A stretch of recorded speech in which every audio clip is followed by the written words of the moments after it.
Greetings and salutations, folks, and welcome to Castlevania 1. Not quite on the NES. I admit, not quite on the NES. Just on the convenient medium of choice, the Castlevania Anniversary Collection. I probably should just mention this outright. I'm not very good at Castlevania. Or it's a really hard game. I would wager it's a combination of both, because you can get good in Castlevania, and it's a really hard game that requires a lot of memorization, a trial and error, in order to defeat its challenges. So there was definitely a lot of trial and error. I found like the first three areas, sets of stages in the game. Those are actually pretty simple. Those are easy to figure out. Then you hit the fourth area, and then it just breaks down. And this took a lot of tries to actually complete. So I'm happy to say that after a while, I eventually did finish this game. But it is definitely something that is pre-recorded. I did not do any. I did not even attempt any sort of Let's Play of this game that requires me to talk while playing, because that would just be never-ending. A never-ending attempt at trying to record some semblance of commentary. Either way, let us begin in Transylvania, a small peaceful country in the heart of medieval Europe.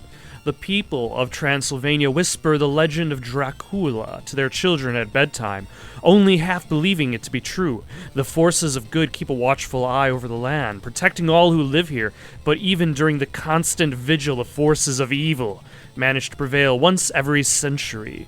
Each time this happens, human beings with evil hearts begin to chant unspeakable prayers. This is Dracula, the Prince of Darkness, resurrected upon the face of the earth. And each time he is manifested, his powers grow stronger. Once long ago, Dracula was indeed revived in this manner. However, his ambitions to plunge the world into darkness, build a kingdom of evil, were crushed by the hero Christopher Belmont. Following Dracula's demise at the hands of Christopher Belmont, the Transylvanian countryside slept peacefully for 100 years. Then, one Easter night, the townspeople were celebrating the joyous holiday with a splendid carnival.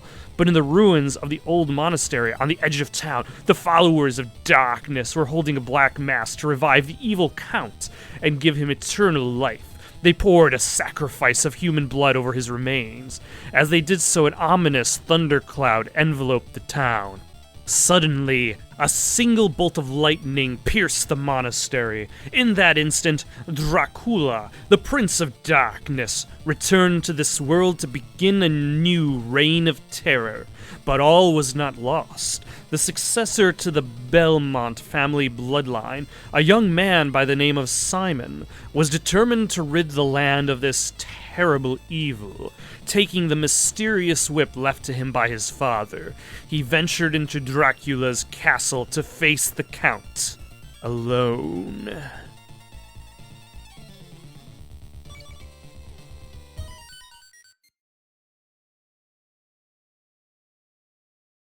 You know, one of the things that I forget about for the early Castlevanias is that kind of like the image of the film strip. Like, it's shown just briefly there on the title screen with the film strip at the top and bottom, and it's even more prevalent in Castlevania 3. But I don't believe it's really used past that point. It's like something that got canceled out around like Super Castlevania 4 and Bloodlines. But like, especially if you look at the end credits of this game, the end credits just have funny plays on actors' names, and Hollywood people's names, rather than actual credits for the game makers themselves. Just kind of emphasizing the idea that they're cinematically inspired. Also, now that I think about it, I believe these Panther enemies, they only show up, like, here. And that's, like, the last we see of them. which is a little bit odd. Although I suppose it is fitting for Castlevania, especially when you get to around like Symphony of the Night, where you have enemies that show up maybe like once or twice, and that's the only time you actually see them in the entire map. But the first set of stages, and the thing that kind of confuses me in regards to actually describing what's going on, is that like each area is comprised of several stages. I'm already on stage 2, but there wasn't really any big fanfare about it. I walked through a door, and that's it. Also, candles placed directly above pits are the worst. It's like, well, for one, candles themselves can be dangerous. They might contain items you don't want. So the idea of standing in front of a candle, or near close to a candle, so that what it has is going to be collected immediately, is dangerous.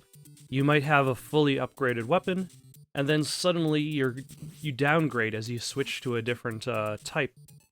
But then sometimes that fully upgraded weapon doesn't work, so you need to switch. So it all depends on the context too.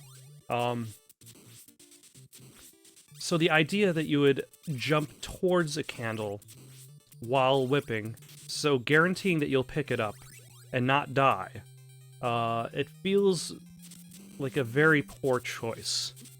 Very risky. It's more towards the entire idea that this game has a lot of trial and error, and the first boss is already dead. The game is convenient enough to just give you the axe right before the bat, which is one of the 2 items that would have been fine. Like, you probably would have been able to get away with a cross, because you could just probably climb up to one of those. You can switch between those 3 levels, and throw the cross, and you should be fine. And there goes the axe, and it's +2, which is fine, because this cross really holds me over. I end up holding it over for a long time. Not forever, unfortunately, but nothing does last forever. So, like, the idea, when you see a candle placed above a pit, like, there's a bunch of candles I just ignore because sometimes it's just not worth the risk of even trying to collect the item, versus, say, the idea of having enough time to observe what actual item drops out before you collect it is itself sometimes a dangerous proposition. And now the Medusa heads, which I guess there's one thing that's kind of interesting about the Medusa heads. Oh, there goes the cross. Don't worry, I die soon, so I would have lost the cross anyway. One of the things that's kind of interesting. Oh, by the way, I did say that the cross carried me over. I guess it's not that particular one, but another one that I managed to pick up later. Is that the thing with the Medusa heads, is that they always appear on the side of the screen you're facing. One thing that I've learned while playing the game, other than the fact that Medusa heads always appear from the side of the screen you're facing, is that you will always be knocked back if you are standing or if you are crouching. But if you are on a ladder, if you're standing on a... Sorry, not a ladder, a staircase. If you're standing on a staircase, you will not be knocked off of the staircase. Apparently, crouching doesn't give you extra foundation. Pocket watches are interesting. They're not a bad sub-weapon. They're useless against bosses because they don't do anything to them in any way, but the ability to stop time and force enemies to stop moving was very useful in some of my earlier attempts when there were no other sub-weapon available.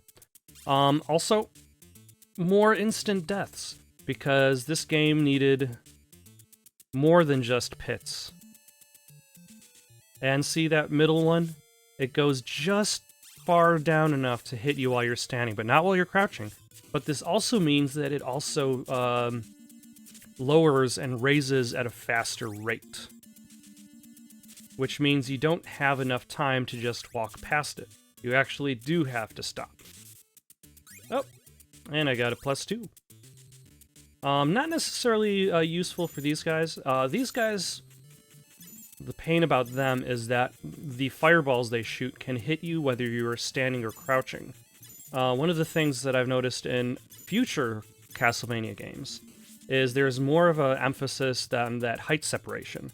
The skeleton dragon on top will always shoot high. The skeleton dragon on bottom will always shoot low. And now this horrible hallway. Oh wait, no, this is the second horrible hallway. This just has Medusa heads. The other one farther on has Medusa heads and Axe Knights. That one's worse. This one's not so bad because it just has Medusa heads and, as expected, a Medusa boss. It's fitting. I don't know why Medusa looks like it's a statue itself. Why it's just a floating head in the middle of like a kind of churchy looking place. And no, I will not pick that item.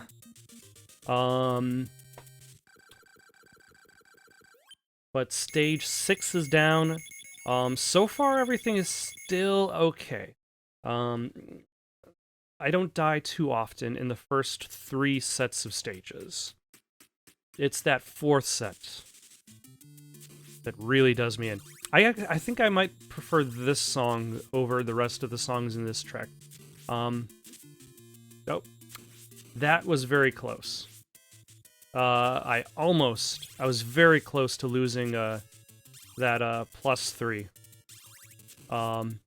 Although I get very much closer in this level in regards to losing the cross, simply because of how much damage I end up taking. Now, I suppose I should... Yeah, I'll mention later. But yeah, I'm not too familiar with Castlevania 1's selection of music tracks. I didn't grow up with Castlevania 1. I did have Castlevania 3. And Castlevania 3 is definitely the most notable of the NES group.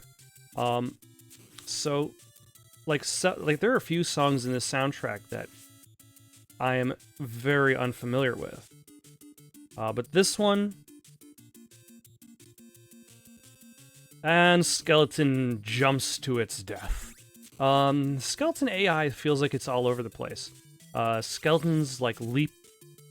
They kind of just, get to, an edge of a platform, and if you are a certain distance away, they will try to leap in the horizontal direction that you'd be at.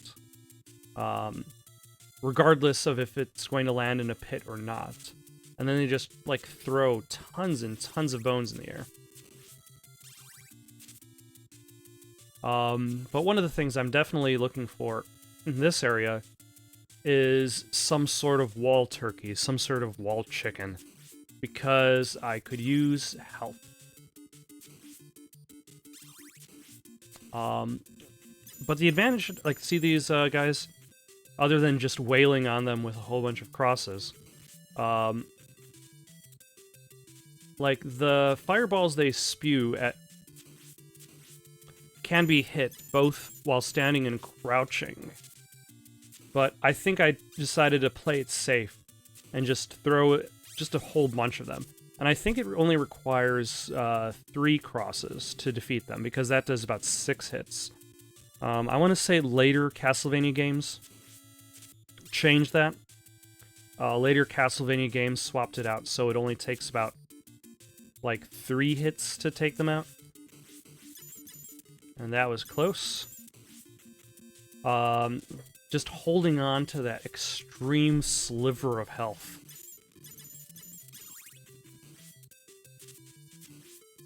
The birds... I guess you could expect crows to be an enemy of Dracula. That's not that surprising. I mean, if you've already got, like, severed Medusa heads floating at you, birds aren't really that big of an issue. Almost got a knife there. That was dangerous. And the wall chicken. Basically saved this run. These guys, though, they aren't particularly hard. The only tricky part is you start off in the middle of them. So having enough health to push me to one side definitely makes fighting them a lot easier. Having to fight them only from the center, that would have been a lot trickier, and I would have likely died. Also, if that chicken wasn't there, I also would have likely died too. Now, this is the stage that I usually... And then he just drops down a pit for some reason. Into the inevitable sewer. Because, sure, why not? This stage gave me a lot of trouble in my first attempts at it. Only because, like, see these bats that emerge from the right side of the screen? And these mermen that pop out? They kind of pop out not based on location, but more like a timer. So the more time you spend, eventually another of those monsters will appear. So like when you're jumping on these platforms that are moving over watery graves that will kill you, if you happen to be knocked off of, like it becomes very tricky in regards to the timing. Like, sometimes there's a greater benefit to not get onto the moving platform just yet. Just to wait a little bit longer until you can get to that perfect timing. This is interesting, and this kind of reminds me of a argument made by the Angry Video Game Nerd in regards to Castlevania. In that, the approach to the castle is kind of gone. Like, you look at Symphony of the Night, and the game begins with Alucard running through the forest. He crosses the bridge into Dracula's castle. And he's there. Also, these flea men are huge ticks. And there's a never-ending supply, which is unfortunate. Eventually, I'll get over to the other side where this white dragon shows up. Knocks off some of my health, but I'm still alive. Usually, in my previous attempts at this level, I tended to try to collect the watch, because that would give me the ability to time stop.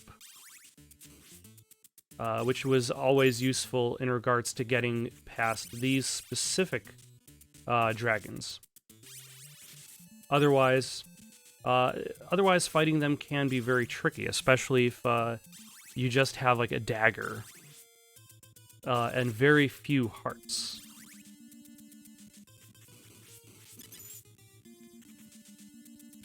This boss also gave me a lot of trouble. This boss is Frankenstein and Igor. Although Igor basically just looks like every other flea man you've fought. Fighting him, if I died in this, which would have been really bad. If I died, I would have been sent back, lost the cross with the three multiplier, and I would have had like a knife and maybe 20 hearts if I was lucky. So the fact that I survived that boss fight, I feel was more luck than skill. And I will accept that. Now, one of the things I tried to do with this playthrough is to try to get it as close to what it would have been like playing it on an original Nintendo. Obviously, there are big differences. The ability to save your state is itself a difference. The ability to load your state is itself a difference. So I wanted to avoid the idea of saving and loading, just save scumming while playing the game. So at one point, while playing the game, I ended up accidentally picking up this holy water. And I loaded my previous save, which was just at the beginning of the level, and then I decided that I was not being true to that purpose.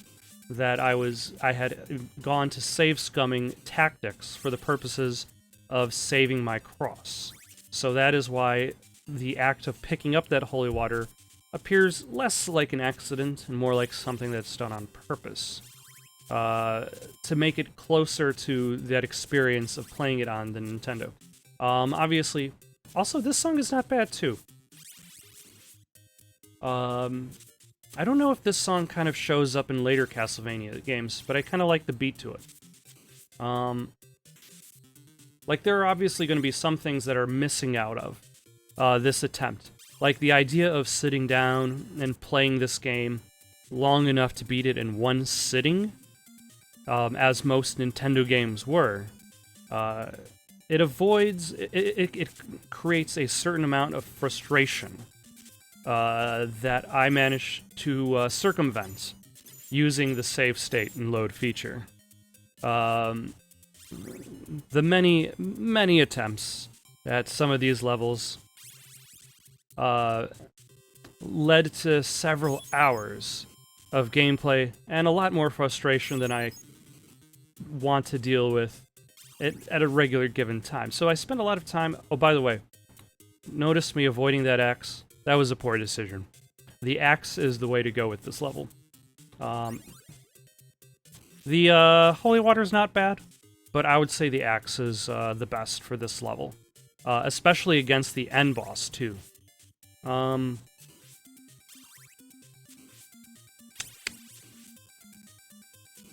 So yeah, like the idea of being able to just repeatedly continue your game, regardless of when you stopped, isn't necessarily that accurate towards the original Nintendo. I mean, like, I suppose you could have always left it on.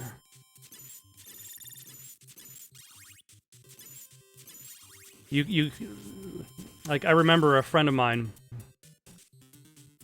he got a copy of Final Fantasy VII, and a PlayStation 1, but he got no memory card. So his solution was just to leave it on. Not a very good solution to that game, considering the length. But for a game like Castlevania, like, that is technically an approach you can do, but that also assumes that you're utilizing a TV that nobody else is going to be using, and holding on to it until you are willing to go back to. Because this game has a lot of trial and error to it. Maybe 70% memorization, 30% luck? Maybe a little bit more memorization.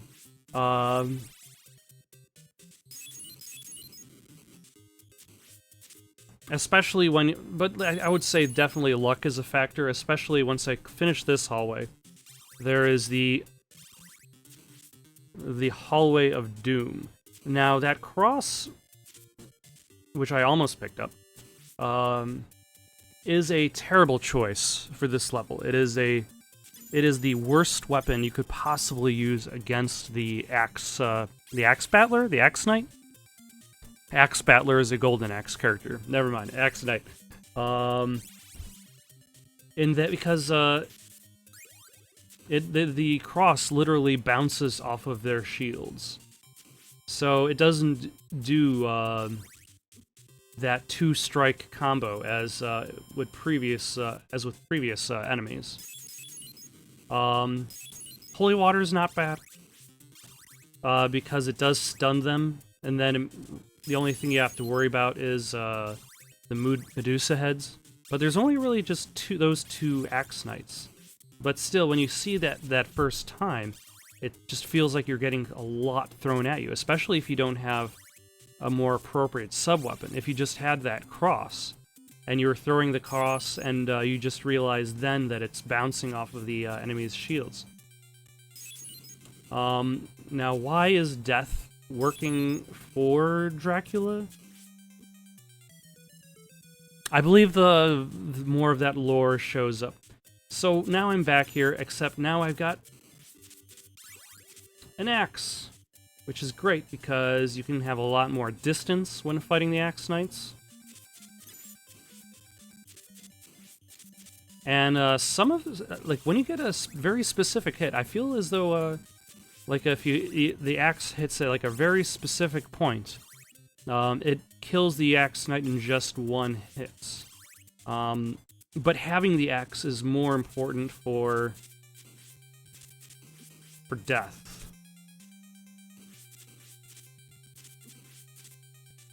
Because then you can just...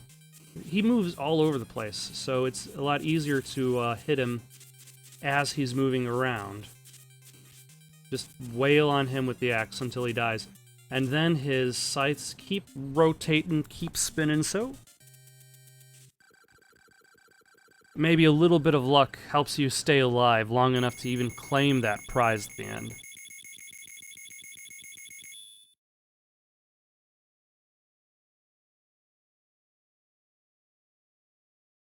And then finally, the last set of stages.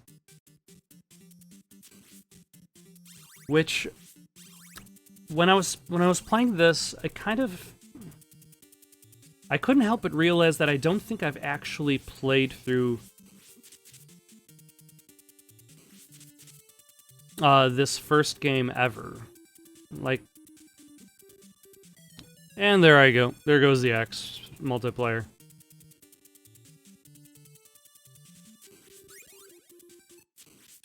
Timer, stopwatch, very useful. Just freeze all the enemies in my tracks. Because it doesn't seem like it's actually worth it to fight all of these bats.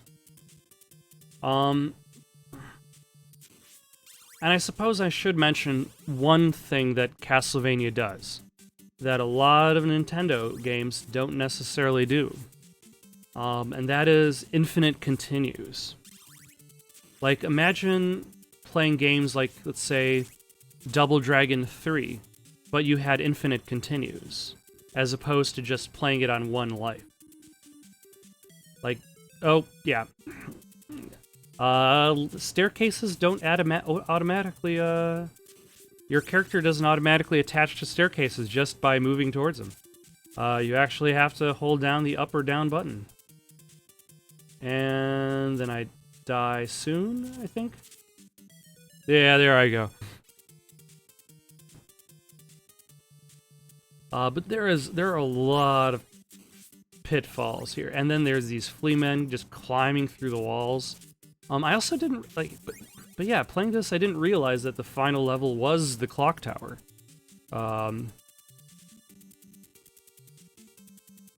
Like, I always kind of... And something to mention is, for some reason,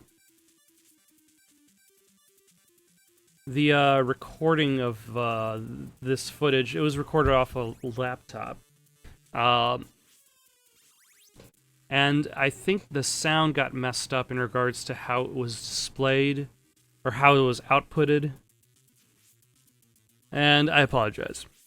Either way, we are here at the end. And there are two things that this game does that are fair. The first is infinite continues, which a lot of Nintendo games didn't do. The second thing is, I'm going to die against Dracula. There's no hiding that fact. But when you die, it sends you right back to the bottom of the staircase. It doesn't send you to the end of the level. When you run out of lives, it continues from the bottom of the staircase. Which definitely made it a lot easier to not consider the act of save scumming. That said, the fight against Dracula is very, very... I don't know, meticulous is the right word? Specific? Like, you're supposed to jump and hit him in the head. He stays visible for only 3 seconds. During which he also attacks you. Now you have a couple options. You could hit the fireballs in the air, or jump over them. If you jump too soon, he actually aims his fireballs up. And I think this is the only Castlevania game that he does that in. Like Super Castlevania 4 or Symphony of the Night, his attacks only go directly horizontally. But if you jump too soon, those fireballs will be angled up towards the jump, which means you have to wait. It feels like you actually have to wait for him to raise his cape just in time for the fireballs to emerge, and then jump. And the problem with that is like it takes so long. Like, especially and you can only take 4 hits. So the idea of learning that first part of the boss fight, and then learning the second part of the boss fight, is itself incredibly tricky, because like you have to go through that whole first section again and again in order to get to this second section, and the second section doesn't quite have that same obvious pattern to it. But at long last, though, Dracula is dead.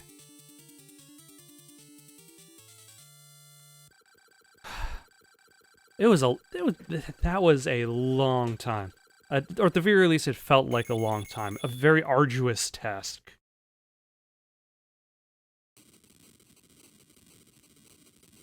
But, like any Castlevania game, his castle crumbles off into the distance. Directed by Trans Fishers.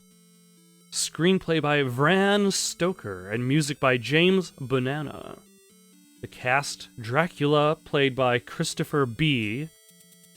Death by Bela Lugosi, and Frankenstein born Boris something. Mummy Man by Mummy Man? Like, he's not the mummy, he's Mummy Man. Hunchback by Love Shaney. Fishman by Green Stranger. Armor. Oh, so it's not Axe Knight, it's Armor. Zombie Joni, and the hero Simon Belmondo. You play the greatest role in this story. Thank you for playing. And then, like an arcade game, it just loops back to the beginning. Thank you for watching. Questions, comments, recommendations for something to play next? Comment down below or send it on over to itsoundedgoodonpaper@gmail.com. That's itsoundedgoodonpaper@gmail.com. So long for now.